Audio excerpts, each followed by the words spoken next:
안녕하십니까. 매일 아침 조간신문의 주요 기사를 딱딱 풀어서 해석해드리는 조간 딱풀 1월 11일 목요일에 인사드립니다. 마침내 민주당이 쪼개지기 시작했습니다. 오늘 이낙연 전 대표가 탈당 선언을 하고 신당 창당에 나선다는 계획을 밝힐 예정인데 어제는 이미 비명계 세 사람이 탈당을 했습니다. 자, 조선일보 일면 하단 기사와 중앙일보 정치면 기사를 보여드리겠습니다. 조선일보는 비명계 3인 탈당, 야당 분열 시작됐다. 중앙일보는 이원욱 등 비명 3인 탈당 선언, 그런데 윤영찬은 30분 전에 철회했다. 탈당을 30분 전에 철회를 했습니다. 원래는 원칙과 상식 이래서 비명계 이원욱, 김종민, 조응천, 윤영찬이었죠. 그런데 이 세 사람, 이원욱, 김종민, 조응천만 어제 탈당을 했고 윤영찬은 30분 전에 철회를 했다. 이게 윤영찬 의원 같은 경우는 이낙연 전 대표의 핵심 측근이죠. 동아일보 정치부에서 같이 일을 했고 이낙연 캠프에서도 중요한 역할을 윤영찬이 했는데 이낙연과 이 어제 탈당한 비명계 3인이 같이 합칠 가능성이 높은데 여기서 이낙연의 핵심 측근인 윤영찬이 탈당을 철회를 해버렸습니다. 자, 왜 그럴까요? 이게 오늘 조선일보 8면봉에 이걸 이렇게 비유를 했습니다.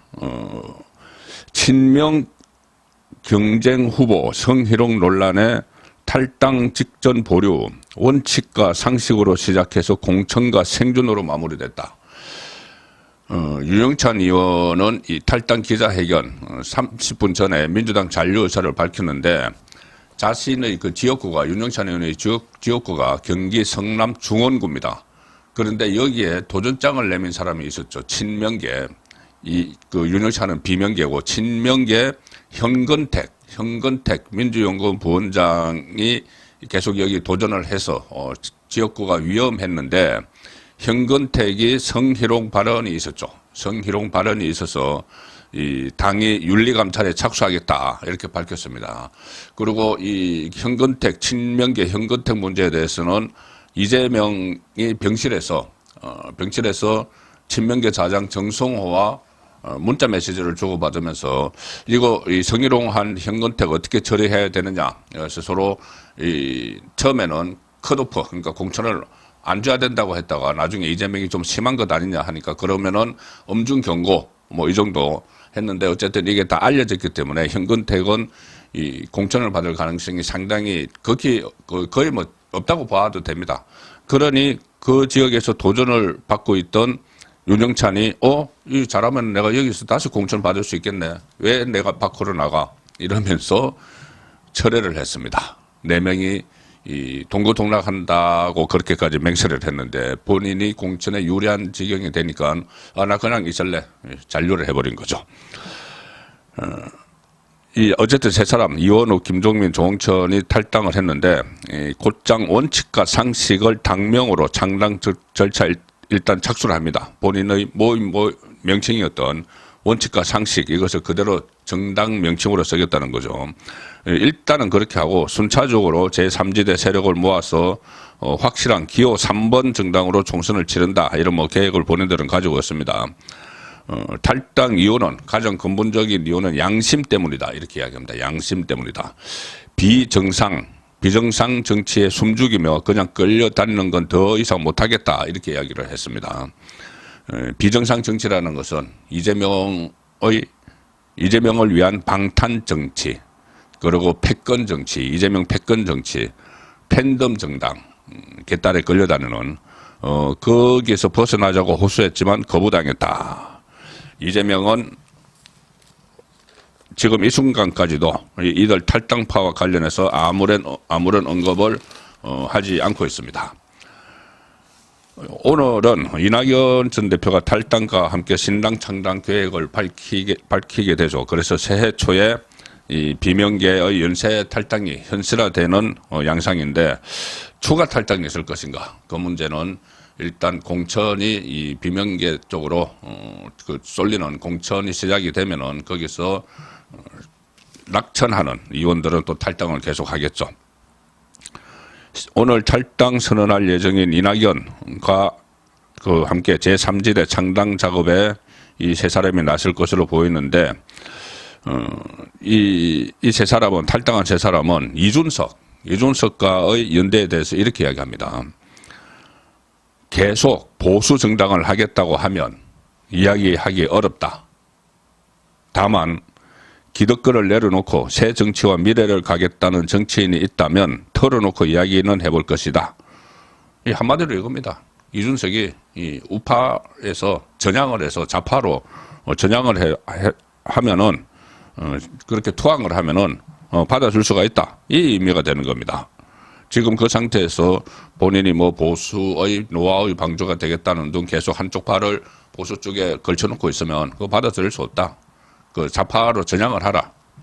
그러면 검토를 해볼 수 있다. 이 정도 이야기죠.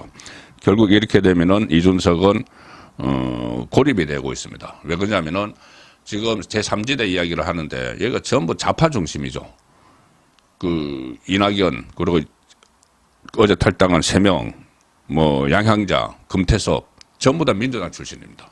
거기 혼자서 이준석이 거기서 뭐 제3지대 하니까 나도 끼어들겠다 이렇게 하는데 먼저 전향을 하라는 그런 주장이 나오기 시작을 한 것이죠. 그래서 이준석은 점점 고립된다. 그 말씀을 다시 또 드리겠습니다. 어제 그 이재명 퇴원을 했죠. 퇴원을 했는데 일단 이런 메시지를 냈습니다. 오늘 주요 신문이 전부 이것을 정치면에 주요 기사로 실었습니다. 정치면 머리 기사로 다 실었습니다. 조선일보는 퇴원한 이재명 상대 죽이 없애는 전쟁 같은 정치 끝내야. 중앙일보도 이재명 피서 8일 만에 퇴원 정오 죽이는 정치 끝내야. 동아일보는 이재명 정오 정치 끝내고 상생 정치로 저 역시 성찰하겠다 이렇게 이야기했는데 과연 본인이 지금 상생 정치를 하고 있는가? 조금 전에 말씀드린 대로 그 패권 정치 그리고 개딸 정치, 방탄 정치 이건 상생 정치와 거리가 먼 것이죠. 그리고 저 역시 성찰하겠다 했는데 어떻게 앞으로 그 성찰을 할지 지켜봐야 되는데 어쨌든 피서 8일 만에 퇴원하고 메시지를 냈습니다. 이번 사건을 계기로 우리 모두가 되돌아보고 저 역시 다시 한번 성찰해서 희망을 만드는 살림의 정치로 되돌아갈 수 있도록 노력하겠다. 이재명은 당분간 자택에서 회복에 집중할 계획이다. 그러니까 당무에 당장 복귀하는 게 아니죠. 그런데 선별적으로 할 것 같습니다. 재판에는 이제 안 나가고 당분간 또 안 나가고 병원에서 나와서 집에서 치료하고 있으니까 이 재판에는 안 나가고 또 닥터 헬기 특혜 논란 여기에 대해서도 대국민 사과 같은 것도 안 하고 그냥 집에 있으면서 공천 이런 거 본인이 하는 것 제한적으로 활동을 하겠다는 이야기죠. 근칠성 민주당 수석 대변인은 이렇게 이야기합니다. 당무 복귀 시점은 자택 치료 경과와 의료진 의견을 종합해서 결정하겠다. 언제 할지 모른다는 이야기죠. 제한적이긴 하지만 중요한 당무에 대해서는 의사결정을 할 수 있을 것으로 본다. 중요한 당무에 대해서 의사결정 할 수 있을 것으로 본다가 아니고 이미 다 하고 있었죠. 그 정성호와 문자 메시지 그거 다 당무 다 하고 있었죠. 그 당무도 그냥 당무가 아니고 뭐 윤리심판원 이런 것을 완전히 무력화시키고 이 이너서클 안에서 이재명, 정성호, 친명차장 정성호 이너서클 안에서 현근택을 어떻게 처리할지 두 사람이 문자로 그냥 결정을 해버렸죠. 자 그런데 마치 앞으로 그 건강 상태를 봐가면서 당무를 할 거다 이렇게 또 이야기를 하는 거죠. 어쨌든 조만간 재판에는 참석 안 할 걸로 예상이 또 되고 있습니다.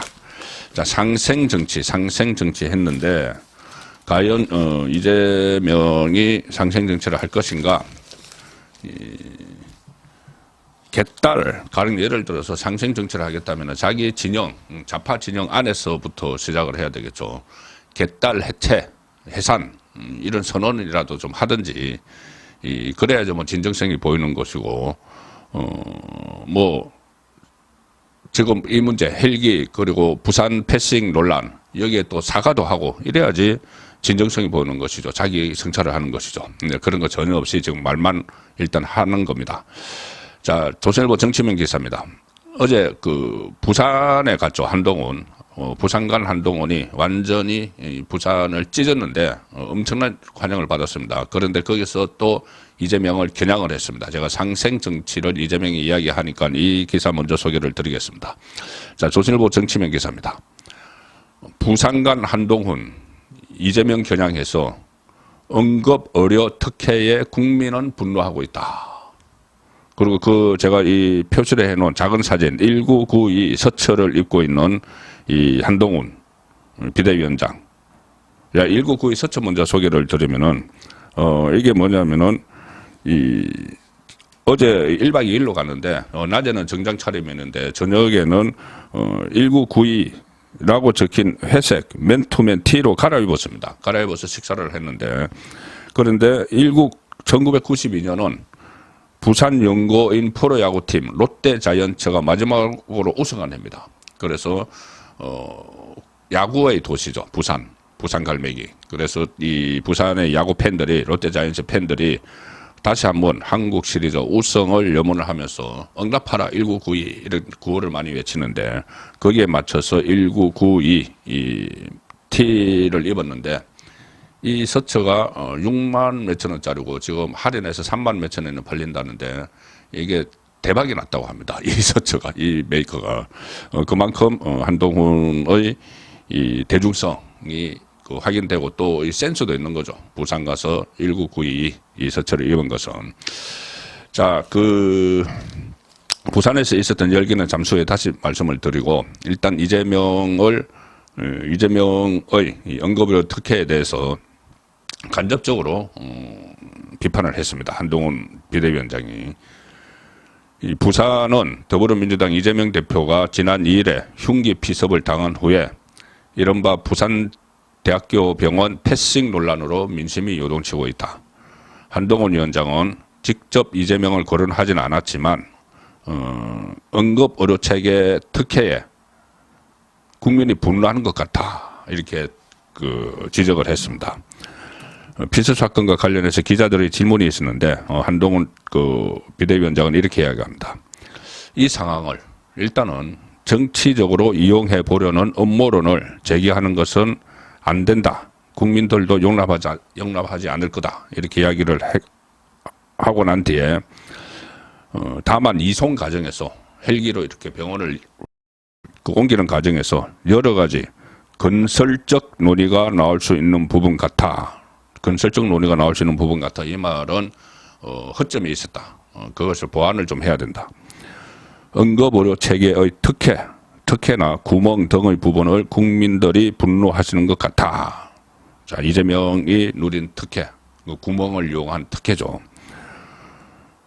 그리고 또 국민의힘 핵심 관계자는 이번 일정은 부산 엑스포 유치 실패로 나빠진 민심을 달래는 한편 이재명이 부산대병원에서 수술을 받지 않고 떠난 일로 자존심의 상처를 입은 부산 시민들을 위로해 주려는 것이다. 자, 이렇게 이야기를 했습니다. 1박 2일 일정인데 그리고 지금 김경률 비대위원장이 이 비대위원장은 한동훈 전 장관이고 김경률 비대위원장이 최근에 공개적으로 문제를 하나 제기했죠. 김건희 여사 리스크가 실제로 있다. 여기에 대해서 또 한동훈 위원장이 입장을 밝혔습니다. 이렇게 이야기합니다. 제2부속실 설치는 필요하다고 생각한다. 대통령실이 깊이 있게 검토한다고 했으니 지켜보자. 그리고 특별감찰관에 대해서는 이미 존재하는 제도다. 국회에서 추천하면 된다. 문재인 정권은 4년 내내 추천하지 않았다. 우리 당은 특별감찰관 추천에 대해 민주당과 협의할 준비가 되어 있다. 민주당이 자꾸 김건희 특검 이것만 하지 말고 정말 어떤 관찰 시스템, 감시 시스템을 만들어야 된다고 정말 생각을 하면은 건설적인 논의를 하자는 거죠. 특별감찰관제 같이 논의하자. 자, 그 이야기를 한 겁니다. 어제 또 한동훈 비대위원장이 이재명을 겨냥해서 방탄재판 지연 이런 용어도 썼습니다. 자, 동아일보 정치면 기사입니다. 한동훈 위원 공고형 이상된 세비 반납 그리고 방탄 재판 지연을 막겠다. 이것도 이재명을 겨냥을 한 거죠. 어제 이 경남 창원시 경남도당 신년 인사회에 먼저 갔다가 부산으로 갔습니다. 그 경남도당 신년 인사에서 이런 이야기를 했습니다. 국회의원이 공고형 이상이 확정되는 경우 재판 기간 동안 받은 세비를 전액 반납하게 하겠다. 국회의원이 방탄으로 재판 지연을 악용하는 사례도 막겠다. 이렇게 이야기했습니다. 예. 대장동 2억 등으로 재판을 받는 민주당 이재명을 겨냥해 차별화를 기한 것으로 해석된다. 이렇게 동아일보가 해석을 했고요.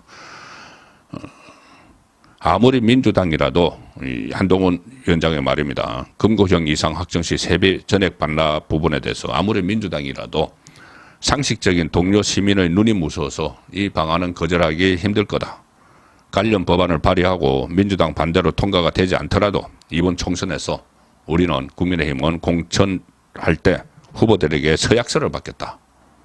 만약에 당신이 국회의원에 대해서 금고형 이상을 선고를 받으면 세비 전액 다 반납해야 된다는 서약서를 받겠다는 거죠.